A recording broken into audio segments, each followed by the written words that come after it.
आज हम शुरू करने जा रहे हैं फंक्शंस के बारे में। इससे पहले वाले लेक्चर के अंदर हमने सेट, सबसेट, पावर सेट और ऑपरेशंस ऑन सेट पढ़ा था, और आज हम पढ़ रहे हैं फंक्शंस। तो फंक्शंस क्या होता है देखो। तो फंक्शन सबसे पहले हम पहले दो नॉन एम्प्टी सेट लेते हैं ए और बी, और फिर हम एक रूल बनाते हैं ए सेट से बी सेट में। फिर हम एक रूल बनाते हैं, उस रूल के अकॉर्डिंग हम क्या करते हैं, ए सेट के अंदर के एलिमेंट्स को बी सेट के अंदर के एलिमेंट से मैप करते हैं। इसी को बोलते हैं फंक्शन। अब फंक्शन ये रूल तो होता है, रूल में भी कंडीशन लगी होती है। कंडीशन क्या है कि ए सेट का अंदर का हर एक एलिमेंट, एवरी एलिमेंट जो है वो बी सेट के अंदर के यूनिक एलिमेंट से मैप होना चाहिए, तो उसको फंक्शन बोलते हैं। ऐसे रूल को एक एग्जांपल देता हूँ, आपको क्लियर हो जाएगा बहुत ही आसानी के साथ। देखना, एग्जांपल के लिए देखो, मैं यहाँ पे एक रूल डिफाइन कर रहा हूँ। देखो रूल मैंने क्या लिया, मैंने यहाँ पे दो सेट बनाने हैं, तो दो सेट को मैं ऐसे दिखा देता हूँ। एक सेट को ए नाम देते हैं, एक सेट को बी नाम देते हैं। सपोज ए सेट के अंदर मैं एलिमेंट्स लेता हूँ। ए सेट के अंदर जो मैं एलिमेंट्स ले रहा हूँ, देखना कौन कौन से एलिमेंट ले रहा हूँ। पहले ले लिया मैंने 1, फिर ले लिया 2, और एक ले लिया 3 एलिमेंट। और मैंने रूल क्या बनाया, रूल देखना, रूल मैंने ये बनाया कि बी सेट के अंदर वो सारे एलिमेंट आएंगे जो ए सेट के एलिमेंट के डबल होंगे, 2x। तो बी सेट के अंदर कौन कौन से एलिमेंट फिल होंगे, आप x की वैल्यूज़ को रखते चले जाओ। ए सेट के अंदर की पहली वैल्यू है 1 को अगर यहाँ पे रखोगे x की प्लेस पे, तो आपको मिलेगा 2 × 1 जो कि 2 हो जाएगा। फिर आप x की प्लेस पे 2 रखो जो ए वाले सेट में था, तो आपको वैल्यू मिलेगी 4। 3 रखोगे तो वैल्यू मिलेगी 6। तो यहाँ पे आपको साफ साफ देखने को मिल रहा है कि 1 जो है वो 2 से मैप हो रहा है, 2 जो है वो 4 से मैप हो रहा है, 3 जो है वो 6 से मैप हो रहा है। तो ये जो रूल है ये फंक्शन बन गया। क्यों? क्योंकि यहाँ पे ए सेट के अंदर के हर एक एलिमेंट बी सेट के अंदर के यूनिक एलिमेंट से मैप हो रहा है, तो इसी को हम फंक्शन बोलते हैं। फंक्शन की नोटेशन क्या होती है वो देख लो। फंक्शन को लिखने के लिए हम एफ लिखते हैं, और जिस सेट से स्टार्ट हो रहा है उसको लिखते हैं, और जिस सेट में ख़त्म हो रहा है उसको लिखते हैं। तो ये है फंक्शन की नोटेशन।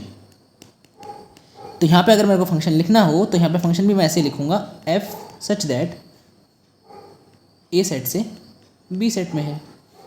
अब चाहे तो आप ए और बी सेट मेंशन कर सकते हो कि ए सेट के अंदर हमारे पास जो एलिमेंट थे उनको मेंशन कर दो, और बी सेट के अंदर के एलिमेंट्स को आप मेंशन कर दो।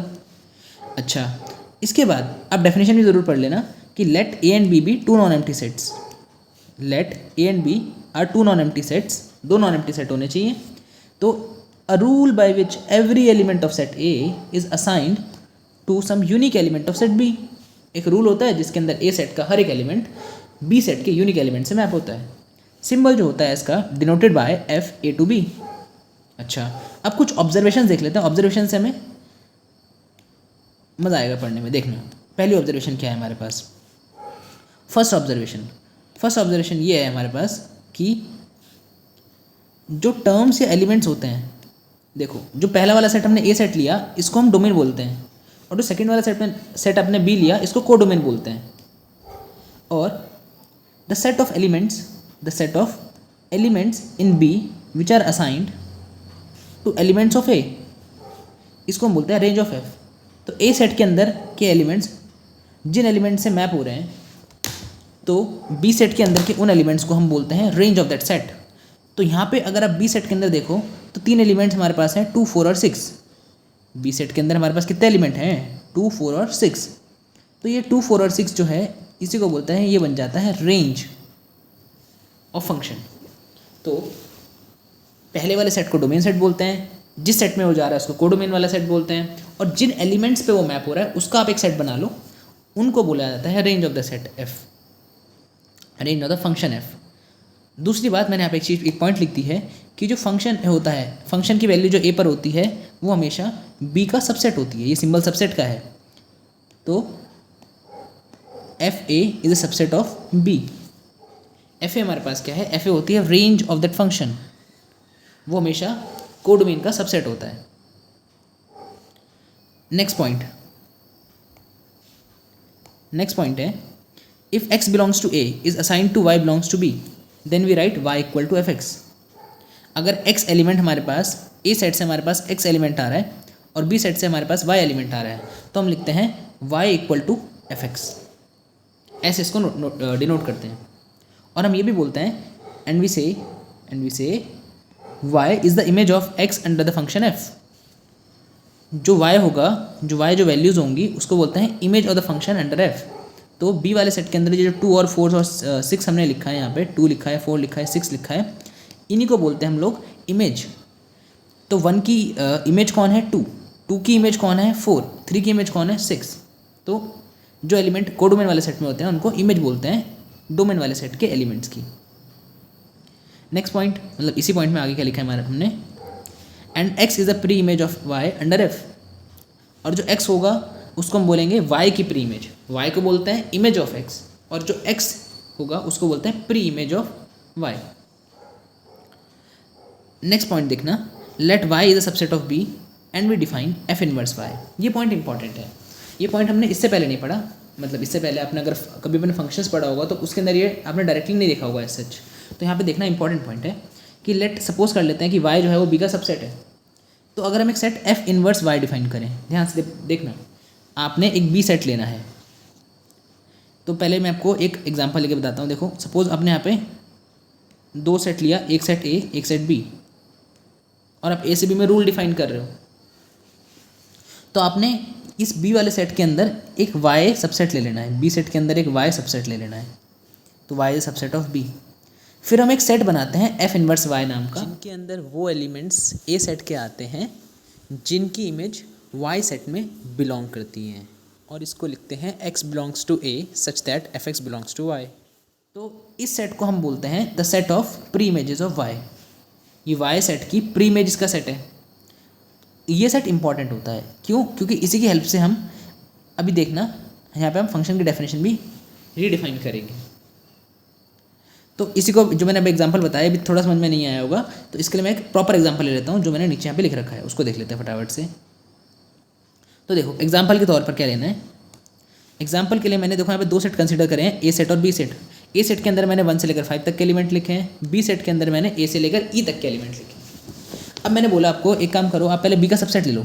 Now take subset of B का कोई भी आप सबसेट ले लो। उससे क्या होगा, और सबसेट लेने के बाद आप क्या करोगे यहाँ पे, फिर आप f इनवर्स y को डिफाइन करोगे। आपने बी सेट का सबसेट लेना है, फिर आपने डिफाइन करना है अलग अलग चीज़ें। जैसे पहले आपने y1 डिफाइन करा, तो b के कौन कौन से सबसेट बन सकते हैं पहले ये बताना है। देखो पहला बन सकता है सिंगलटन ए, दूसरा मैंने सबसेट लिया b का सिंगलटन b, तीसरा लिया मैंने सबसेट जिसमें c और d ले लिया एक साथ, चौथा ले लिया y4 जिसमें d और e ले लिया, y5 ले लिया जिसमें a और c ले लिया। तो ये मैंने कुछ सबसेट्स ले लिए। आप कितने लेना है आपको मैं समझाने के लिए ले रहा हूँ, मैंने सिर्फ 5 सबसेट यहाँ पे लिए हैं, क्योंकि ऊपर वाले डेफिनेशन में हमें y जो होता है वो b का सबसेट होता है और हमें f इनवर्स y को डिज़ाइन करना होता है। तो पहले आपको सबसेट तो लेना पड़ेगा ना y। वैसे ही मैंने यहाँ पे y1 y2 y3 y4 y5 मैंने क्या ले लिया यहाँ पे सबसेट्स ले लिए b वाले सेट के। अब मेरे को उन एलिमेंट्स को ढूंढना है जो a वाले सेट के अंदर के हैं और वो y1 वाले एलिमेंट से मैप हो रहे हैं। तो देखो y1 सेट के अंदर एक ही एलिमेंट है जो कि है a।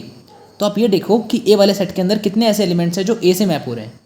तो आप देख सकते हो कि आप 2 एलिमेंट्स ऐसे हैं 1 और 3 जो a से मैप हो रहे हैं। तो अगर आप f इनवर्स y1 को डिफाइन करोगे तो उसके अंदर 2 एलिमेंट आएंगे 1 और 3। फिर अगर y2 की बात करो तो y2 के अंदर एक एलिमेंट है b। तो अब a वाले सेट के अंदर जाओ और देखो कि b से कौन कौन सा एलिमेंट असाइन है, इस वाले b से कौन कौन सा एलिमेंट असाइन है। तो अगर आप b से एलिमेंट को असाइन देखोगे तो b सेट किन किन से जुड़ा है, एक तो 2 और 4 ये दोनों जो हैं इनकी इमेज जो है वो b है। तो अगर आप f इनवर्स y2 बनाओगे तो उसकी वैल्यू आ जाएगी 2 और 4। सिमिलरली देखो y3 के अंदर हमारे पास कितने एलिमेंट है, y3 के अंदर हमारे पास 2 एलिमेंट है c और d। अब सेम अब ये देखो कि a वाले सेट के अंदर कितने ऐसे एलिमेंट है जो या तो c से अटैच है या c से या d से अटैच है। मीन्स या तो उनकी वैल्यू c आ रही है फंक्शन रखने पे, या तो उनकी वैल्यू d आ रही है। तो अगर आप देखोगे तो c से एक 5 अटैच है और d से कोई भी अटैच नहीं है। तो c से कितना अटैच था, एक ही एलिमेंट अटैच था जो कि 5 है। तो अगर आपने y इनवर्स y3 बनाया f इनवर्स y3 बनाया तो वो आ गया 5। सिमिलरली अगर आप देखो जैसे मैंने y5 बनाया, y5 के अंदर कितने एलिमेंट हैं, 2 एलिमेंट है a और c। तो आपको ये देखना है कि भाई a और c जो हैं वो कितने एलिमेंट से पहले ये देख लेते हैं। पहले y4 देख लो, y4 के अंदर हमारे पास 2 एलिमेंट अटैच है d और e।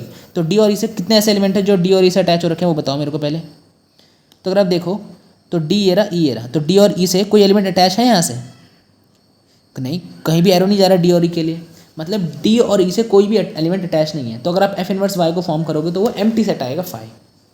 आपको लग रहा है मैं ये क्यों बता रहा हूँ, अभी आप थोड़ा सब्र रखो, फिर आपको पता चलेगा। देखना एक लास्ट देख लो, वाई फाई के अंदर सेम अगर आप ए सी के लिए निकालोगे तो ए और सी के लिए 3 एलिमेंट मिल जाएंगे, 1 मिल जाएगा, 1 मिल जाएगा, और फिर 3 मिलेगा, और फिर सीधा कौन मिलेगा, सी से 5 मिलेगा। तो एफ इनवर्स वाई फाई में आ जाएंगे 1, 3 और 5।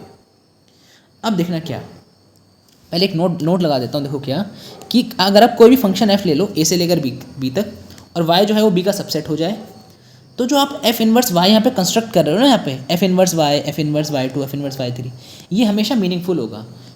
हमेशा आप ऐसा एफ इनवर्स डिफाइन कर पाओगे, क्योंकि हम कर ही क्या रहे हैं, हम बस एलिमेंट्स को तो कलेक्ट कर रहे हैं ए वाले सेट के, जो बी वाले सेट के अंदर के एलिमेंट्स से अटैच हैं। तो एफ इनवर्स वाई हमेशा मीनिंगफुल होता है। हमेशा सबसे पहले आपको जब आप फंक्शन की बात करते हो ना, तो पहले एग्जिस्टेंस की बात करी जाती है कि ऐसा सेट एग्जिस्ट भी करेगा या नहीं करेगा, तभी तो हम आगे बढ़ पाते हैं। और ये बात भी आपको ऐसे देखने को मिलेगी कि जो एफ इनवर्स वाई होगा वो ए का ही सबसेट होगा। एफ इनवर्स वाई जो आप बना रहे हो ना, जितने भी आपने एफ इनवर्स वाई 1 बनाए, देखो 1,3 आया, एफ इनवर्स वाई 2 बनाया 2,4 आया, एफ इनवर्स वाई 3 बनाया वो 5 आया, फिर ये एम्प्टी सेट 5 आ गया, फिर 1, 3, 5 आ गया। ये जितने भी सेट बन रहे हैं ना, F inverse Y 1, Y 2, Y 3, ये सारे के सारे जो है ना वो हमेशा ए वाले सेट के सबसेट ही होंगे, और होना भी चाहिए, क्योंकि एफ इनवर्स वाई के अंदर जो एलिमेंट्स आ रहे हैं वो आपके पास ए वाले सेट से आ रहे हैं। इतनी बात क्लियर है? ठीक है, अब आगे बढ़ते हैं हम लोग।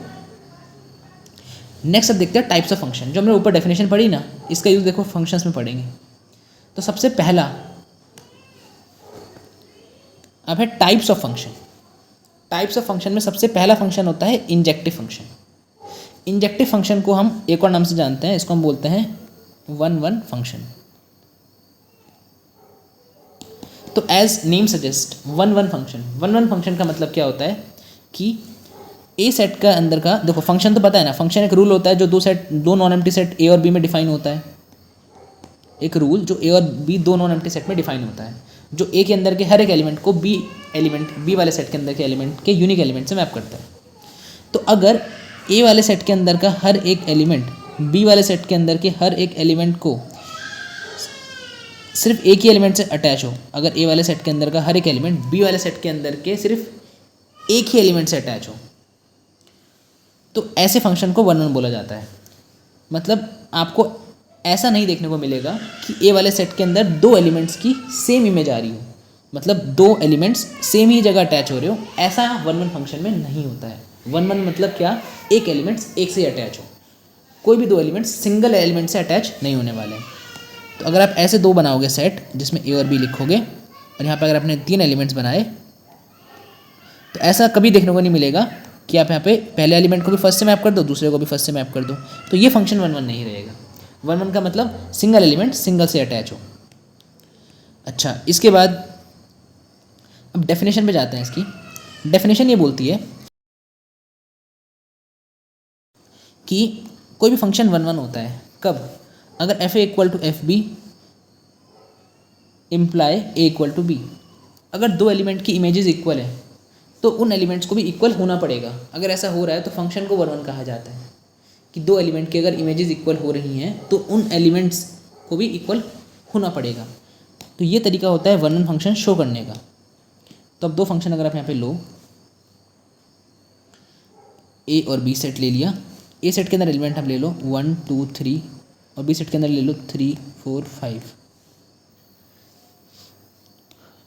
तो अगर ये शो कर दो आप कि बी वाले सेट के अंदर जो दो एलिमेंट्स हैं, इसको सपोज नाम कर दो एफ ए, इसको नाम कर दो एफ बी। तो अगर एफ ए और एफ बी इक्वल हैं, अगर दोनों इक्वल हैं, इसका मतलब ये होना चाहिए कि एफ ए, इसका मतलब ये होना चाहिए कि ए इक्वल टू बी। अगर ऐसा हो जाता है, अगर दो एलिमेंट्स की इमेजेस इक्वल आ रही हैं तो उन एलिमेंट्स को भी इक्वल होना पड़ेगा, तभी फंक्शन को 1-1 कहा जाता है। आगे बात करते हैं। जब हमने फंक्शन को 1-1 की डेफिनेशन देख ली, इसके बाद अब जो उसके ऊपर वाली डेफिनेशन लिखी है, देखो वो आपकी बहुत ज़्यादा यूज़फुल होगी। कैसे?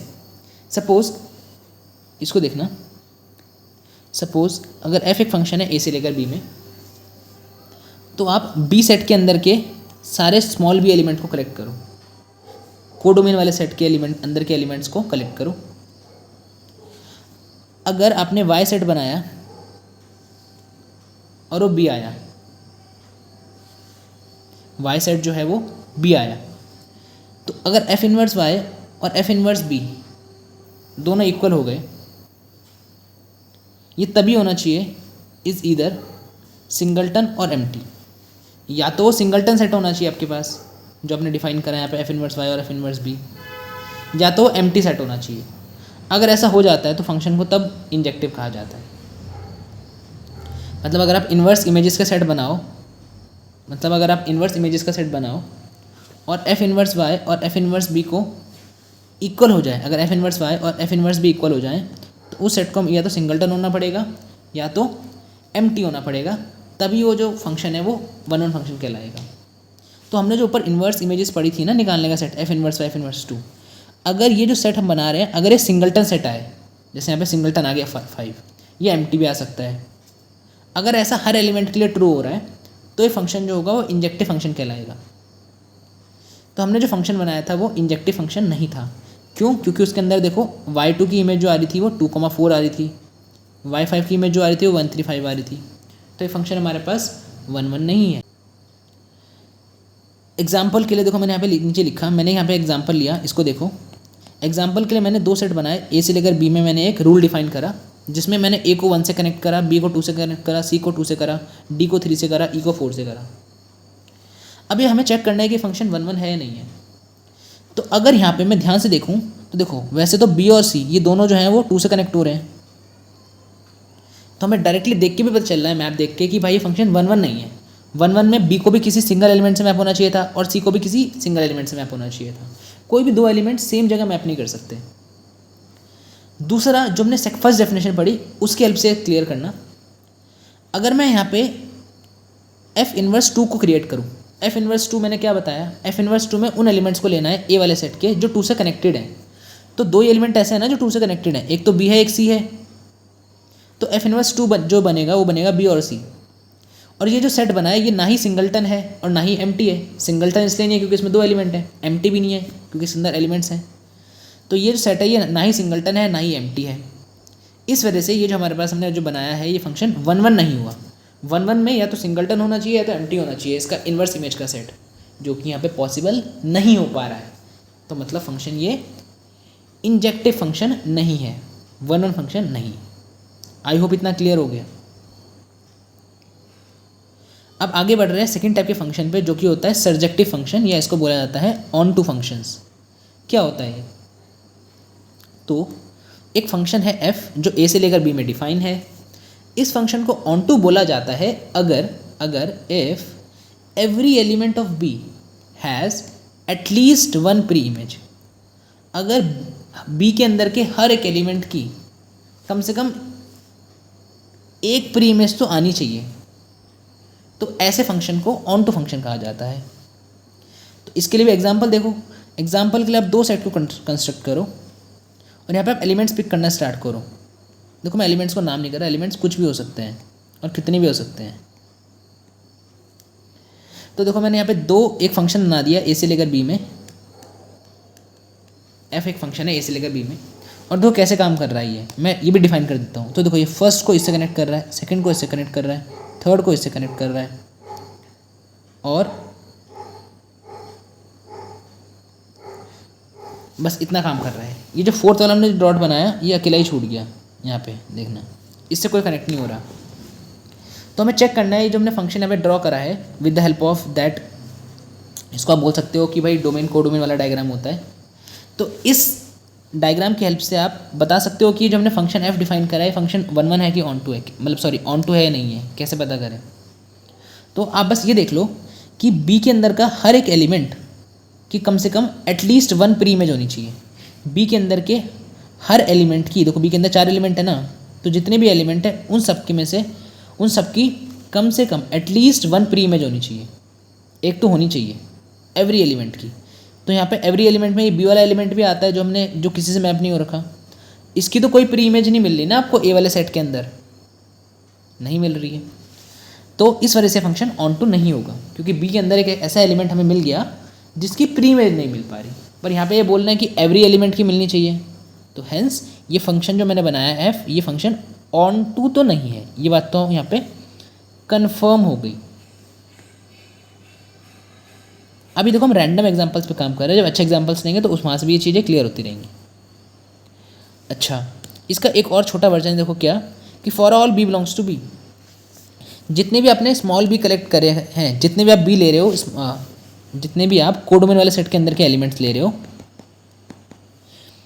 उन सबके लिए अगर आप एफ इनवर्स कंस्ट्रक्ट करो और सारे के सारे नॉन एम्प्टी आ जाएं, सारे के सारे कैसे आ जाएं, नॉन एम्प्टी आ जाएं, तो ये फंक्शन ऑन टू कहलाता है। मतलब जितने भी आप एफ को निकालना चाहोगे, जितने भी एलिमेंट्स के लिए आप एफ इनवर्स निकालोगे, हर एक एलिमेंट्स के लिए ये नॉन एम्प्टी आना चाहिए, एम्प्टी नहीं आना चाहिए, तो ये फंक्शन ऑन टू होता है। ये डेफिनेशन थोड़ी सी नई है हमारे लिए, क्योंकि इससे पहले हमने वैसे तो डायरेक्टली पढ़ा है कि बी के सेट का हर एक एलिमेंट ए सेट के एलिमेंट से मैप होना चाहिए, पर ये डेफिनेशन जो है ये हमारे पास नई कॉइन हुई है, तो इसको भी हम लोग ध्यान रखेंगे। नेक्स्ट हमारा है बाइजेक्शन फंक्शन। तो बाइजेक्टिव फंक्शन क्या होता है, इसको हम बाइजेक्शन बोलते हैं। तो देखो, अगर f एक फंक्शन है a से लेकर b में, तो इसको हम लोग बाइजेक्शन बोलते हैं। अगर ये function if f is 1 1 and onto both, तो अगर कोई फंक्शन 1 1 और ऑन टू दोनों हो जाता है तो उस फंक्शन को हम बाइजेक्टिव फंक्शन बोलते हैं, और उस मैप को हम बाइजेक्शन मैप बोलते हैं। सो नोट करके देखो कि अगर f a2 लेकर a से b में एक 1 1 और ऑन टू फंक्शन है, तो इसका मतलब यह है कि जितने भी आप स्मॉल बी लोगे कैपिटल बी से, मतलब जितने भी एलिमेंट्स आप कोडोमेन में लोगे, उनके लिए एफ इनवर्स बी की वैल्यू क्या आनी चाहिए, सिंगलटन आनी चाहिए, सिंगलटन सेट आनी चाहिए। यह है बाइजेक्टिव फंक्शन की definition for some A belongs to A. दूसरा, लेट हम एक फंक्शन डिफाइन अपनी तरफ से कर रहे हैं, जी फंक्शन, जो बी से लेकर ए में है। तो ए से लेकर बी में एफ फंक्शन था, और अगर कोडोमेन वाले सेट को मैं चेंज करके डोमेन वाला सेट बना दूँ और डोमेन वाले सेट को कोडोमेन वाला सेट बना दूँ, तो एक नया फंक्शन जी डिफाइन कर सकता हूँ, और डिफाइन ऐसे कर रहा हूँ कि जी एट बी इक्वल टू ए। तो एफ इनवर्स बी जो फंक्शन बनेगा वो क्या बनेगा, सिंगलटन ए वाला बनेगा। एफ इनवर्स बी क्या बनेगा, सिंगलटन ए बनेगा। तो यहाँ से मैं बोल सकता हूँ जी जो है वो वेल डिफाइंड है, और जी 1 1 भी है, ऑन टू भी है। तो जी यहाँ से क्या हो गया, एक फंक्शन हो गया एफ का, और उसको डिफाइन कैसे करा जाता है, एज एफ इनवर्स।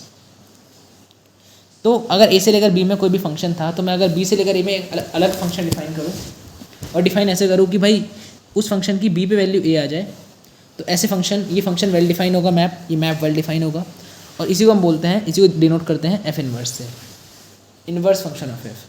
तो बाइजेक्टिव फंक्शन होने से ये होता है कि हम किसी भी फंक्शन एफ का इनवर्स फंक्शन निकाल पाते हैं। ठीक है, तो आज के लिए इतना ही करते हैं, मिलते हैं।